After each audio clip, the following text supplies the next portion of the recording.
ভক্ষণ করা হারাম করে দিয়েছে। বাবাজিরা আমার, সেই নবীর উম্মত একদিন নবীজির আপন চাচাতো ভাই আব্দুল্লাহ ইবনে আব্বাস রাদিয়াল্লাহু তাআলা আনহু, ইনি একদিন নবীজির সামনে এসে, দুই চাচাতো ভাই, চাচাতো ভাই, নবীজি হলেন আব্দুল্লাহর পুত্র আর আব্দুল্লাহ হলেন আব্বাস রাদিয়াল্লাহু তাআলা আনহুর পুত্র। এই চাচাতো ভাই দুইজন মিলে গল্প করতেছেন। আল্লাহর হাবিব বলেন, ও আমার চাচাতো ভাই আব্দুল্লাহ ইবনে আব্বাস রাদিয়াল্লাহু তাআলা আনহু, আপনি কি জানেন এই পৃথিবীটা কার উপরে অবস্থান করতেছে? কি শুনবেন তো আপনারা? আল্লাহ রাসূলের সাহাবী আব্দুল্লাহ ইবনে আব্বাস রাদিয়াল্লাহু তাআলা আনহু বলেন, ওগো দয়ার নবীজি, ওগো মায়ার নবীজি, আমি তো জানি না, এই বিষয়ে আল্লাহ এবং তার রাসূলই ভালো জানে। আল্লাহর হাবিব ডাক দিয়ে বলেন, ও আমার চাচাতো ভাই আব্দুল্লাহ ইবনে আব্বাস রাদিয়াল্লাহু তাআলা আনহু, তাহলে শুনে নাও, জেনে নাও, এই বিশাল পৃথিবীটা আল্লাহ পাক রব্বুল আলামিন একটা গরুর সিংহের উপর রেখেছে। কার উপরে? আপনার জেলার নাম কি? গাইবান্ধা। গরু আর গাই দুটার সাথে মিল আছে। ওটা কিন্তু বলদ। একটা বলদের সিংহের উপরে আছে। আশ্চর্য হওয়ার কথা নয়, দুনিয়াটাকে ছোট। আব্দুল্লাহ ইবনে আব্বাস রাদিয়াল্লাহু তাআলা আনহু বলেন, ওগো দয়ার নবীজি, এত বড় বিশাল দুনিয়া, এই দুনিয়াটা একটি গাভীর সিংহের উপরে আছে, তাহলে ওই গাভীটি আবার কোথায় আছে? কথা বলে ঠিক কিনা?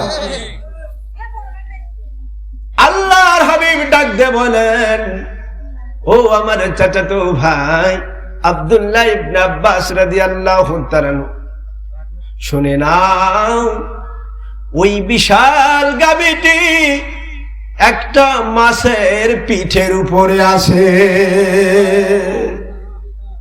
কার উপরে? মাছের পিঠের উপরে।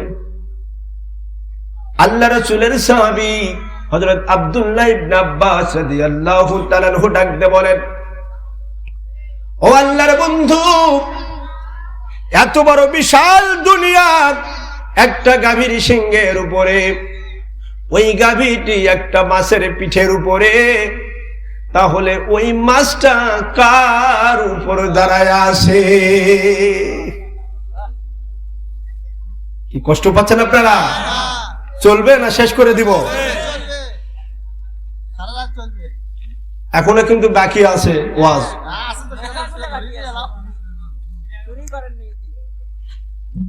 এখন আল্লাহর হাবিব ডাক দিয়ে বলেন,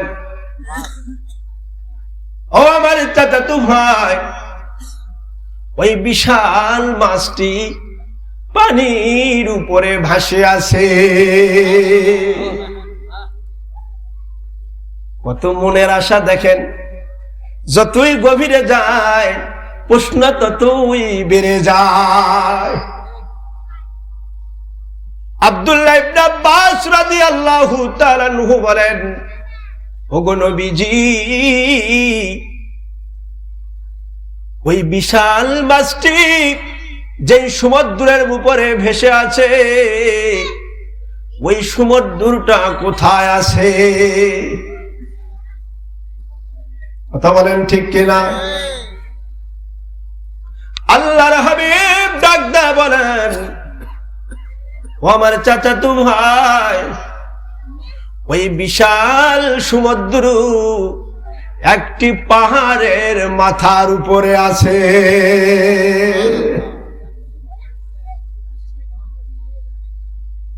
এই পাহাড়টির নাম হলো কফ পাহাড়। কি পাহাড় বললাম? আলিম সাহেবেরা যারা আছেন, কুরআনে কারীমের মধ্যে একটা সূরা আছে 26 পারার মধ্যে, সূরাতুল কফ। ওই পাহাড়ের নামকরণে আল্লাহ পাক রব্বুল আলামিন এই কফ নামক সূরা নাজিল করেছে। গোটা পৃথিবীতে যত সাগরের পানি দেখেন, গোটা সাগরটা দুনিয়াটা ওই কফ পাহাড়ের উপরে স্থাপন করে। এই যে হাফেজি মাদ্রাসায় ছাত্ররা যখন দুলিয়ে দুলিয়ে কোরআন শরীফ তেলাওয়াত করে, ওই ছাত্রদের কোরআন তেলাওয়াতের দাদুল্লে মানে হইয়া ওই দোলনা খায়া ওই কফ নামক পাহাড়টাও দুলতে থাকে। আর এই জন্য সমুদ্রের পানি সারাক্ষণ ঢেউ খেতে থাকে। এবার আসুন, পাহাড় কার উপরে আছে? বলবো পাহাড় কার উপরে আছে? আব্দুল্লাহ ইবনে আব্বাস রাদিয়াল্লাহু তাআলা আনহু বলেন, ও আল্লাহর বন্ধু, আমার মনে বড় আশা গো, এত বড় বিশাল সাগর, সাগরটা কার উপসাগরটা পাহাড়ের মাথার উপরে। এই পাহাড়টা না জানি কার উপরে দাঁড়ায় আছে। এ সোনা বন্ধু, আজকে এক শ্রেণীর হুজুর বলে নবী নাকি গায়েব জানে, বলে নবী নাকি গায়েব জানে না। আরে নবী শব্দের অর্থই তো হলো গায়েবের সংবাদদাতা। ফালা ইযহারু আলা গায়বিহি ইল্লা মানির তাদা মির রাসূল। সূরাতুল জিন 21 নম্বর আয়াত শরীফের মধ্যে আমার আল্লাহ বলেন, আমি গায়েবের জ্ঞান প্রকাশ করি না, গায়েবের সংবাদ আমি কাউকে দেই না, তবে যারা আমার মনোনীত বান্দা আমি তাদেরকে গায়েবের সংবাদ জানায়া দে। বাবাজিরা আমার, আজকে দিল খুলে ওয়াজ শুনে যান রে বাবা। এই দুনিয়া কোথায় আছে আর আসমান কোথায় আছে? আসমান কি দিয়ে তৈরি হলো, জমিন কি দিয়ে তৈরি হলো? শুনবেন তো আপনারা, ওয়াজ কিন্তু বাকি আছে। নূহ আলাইহিস সালামের কিস্তির কয়টা তক্তা? কাফনের কাপড় কেন 3টা হলো 5টা হলো? বড়ই পাতায় কেন গরম জলে গোসল দেয়া হয়? যদি চলে যান আর পাইবেন না বাবা, আবার 15-20 হাজার টাকা দিয়ে হুজুর নিয়ে আসতে হবে। বাবাজিরা আমার, আল্লাহর হাবিব ডাক দেয়া বলেন, ও আমার চাচাতো ভাই, এইবার আমি বলবো না, তুমি নিজেই দেখে নাও এই পাহাড়টা কার উপরে দাঁড়ায় আছে। আখেরি নবী রহমাতুল লিল আলামিন এইবার শরীরের চাদরটা মেলে ধরলেন, ধরে আব্দুল্লাহ ইবনে আব্বাস রাদিয়াল্লাহু তাআলা আনহুকে বললেন, এই যে আমার চাচাতো ভাই, আমার বগলের নিচে মাথা ঢুকায় দাও। হযরত আব্দুল্লাহ ইবনে আব্বাস রাদিয়াল্লাহু তাআলা আনহু নবীজির বগলের নিচে মাথাটা ঢুকায় দিলেন। এবার আল্লাহর হাবিব চাদর দিয়ে তাকে ঢেকে নিলেন, নিয়ে বলতেছেন, আমার চাচাতো ভাই, আপনি চক্ষুটা বন্ধ করুন, অন্তর চক্ষুটা দিয়ে দেখুন আপনি কি দেখতে পারেন। আব্দুল্লাহ ইবনে আব্বাস রাদিয়াল্লাহু তাআলা আনহু চক্ষু বন্ধ করে অন্তর চক্ষু দিয়ে দেখতেছে আর বলতেছে, ও আল্লাহর বন্ধু, আমি দেখতে পাচ্ছি ওই বিশাল পাহাড়টি একটা ফেরেশতা কাঁধে করে নিয়ে আসে। আল্লাহর হাবিব ডাক দিয়ে বলেন, আমার চাচাতো ভাই, আপনি কি আরো কিছু দেখতে চান? বলতেছে, ওগো আল্লাহর বন্ধু, আমি দেখতে চাই এই বিশাল ফেরেশতা, যেই ফেরেশতার কাঁধের উপরে পাহাড়, পাহাড়ের উপরে সাগর, সাগরের উপরে মাছ, মাছের পিঠের উপরে গাভী, আর গাভীর সিংহের উপরে বিশাল দুনিয়া। এই ফেরেশতা কার নিচে দাঁড়ায় আছে এটা আমি দেখতে চাই।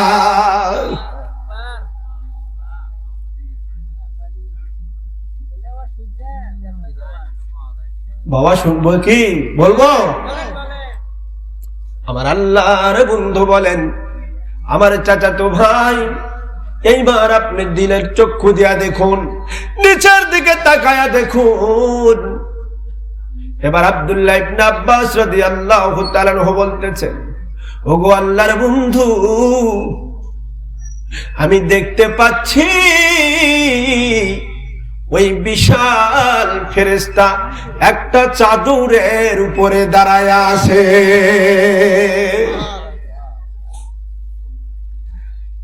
আব্দুল্লাহ ইবনে আব্বাস রাদিয়াল্লাহু তাআলা আনহুকে লক্ষ্য করে বললেন, আমার চাচাতো ভাই, আপনি কি আরো কিছু দেখতে চান?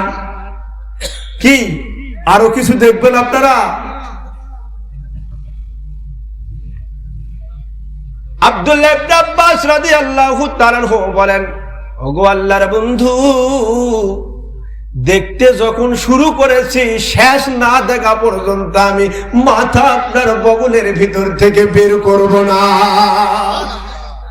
জোরে বলেন সুবহানাল্লাহ। আল্লাহর হাবিব ডাকতে বলেন, আমার চাচাতো ভাই, এইবার আপনি চক্ষু বন্ধ করে দিলের চক্ষু দিয়ে নিচের দিকে তাকায় দেখেন।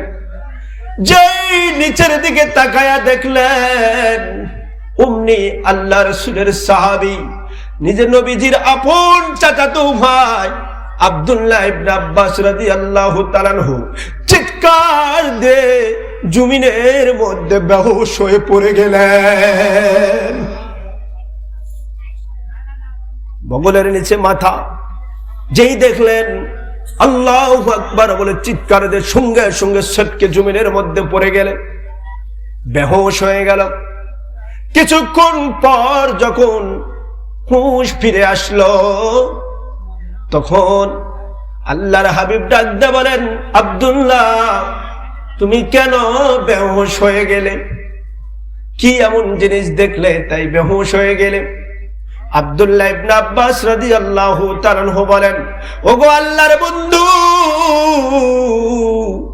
আমি দেখতে পাইলাম এই বিশাল চাদরটি আপনার ডান হাতের উপরে আছে।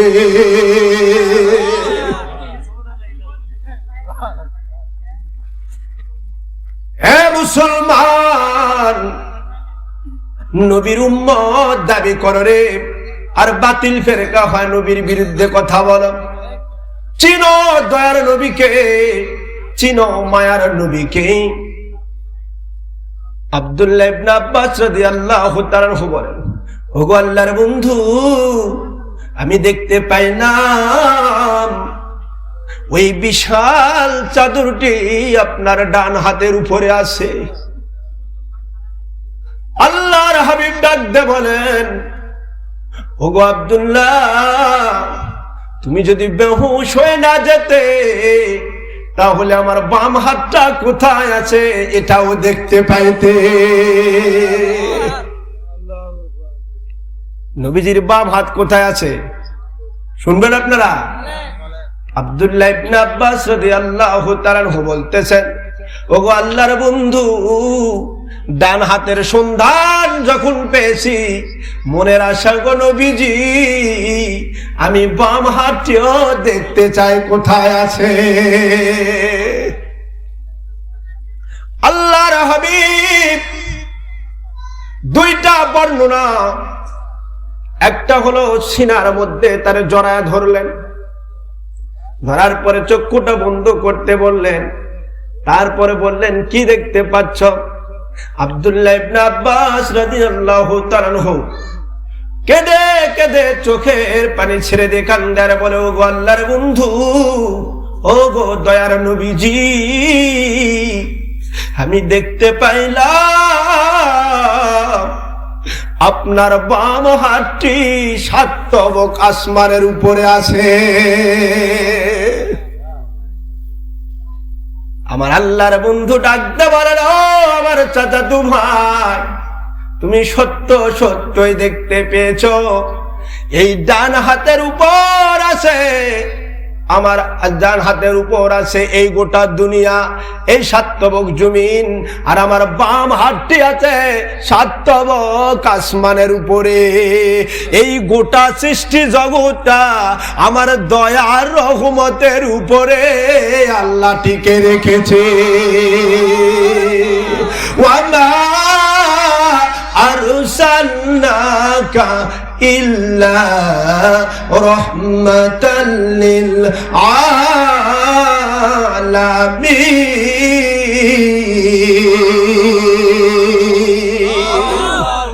আমার আল্লাহ বলেন, আমার বন্ধু, আমি আপনাকে জগৎ সমূহের রহমত করে প্রেরণ করেছি।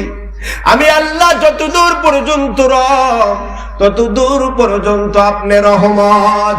আল্লাহ পাকের বাম হাত আছে আসমানের উপরে, আর আল্লাহর হাবিবের বাম হাত আছে আসমানের উপরে, ডান হাত আছে জমিনের উপরে। আল্লাহর হাবিব বলেন, ও আমার চাচাতো ভাই, এই দুনিয়ায় যখন আল্লাহ আল্লাহ নাম নেওয়ার মতো কেউ থাকবে না, আমি নবীজিকে ডাকার মতো একটা লোক থাকবে না, তখন আমার আল্লাহ ইসরাফিল আলাইহিস সালামকে সিংহায় ফুৎকার দিবেন, আর আমাকে বলবেন, ও আমার বন্ধু, আপনার 2 হাত আর মেলে থাকার প্রয়োজন নাই, আপনি একত্র করেন। তখন আমি 2 হাত একত্র করব, সঙ্গে সঙ্গে আসমান আর জমিন ধাক্কা লেগে সবকিছু ধূলিসাৎ হয়ে যাবে। মদিনা আমার জান, মদিনা আমার প্রাণ, মদিনাতে আসেন আমার জানেরও জান।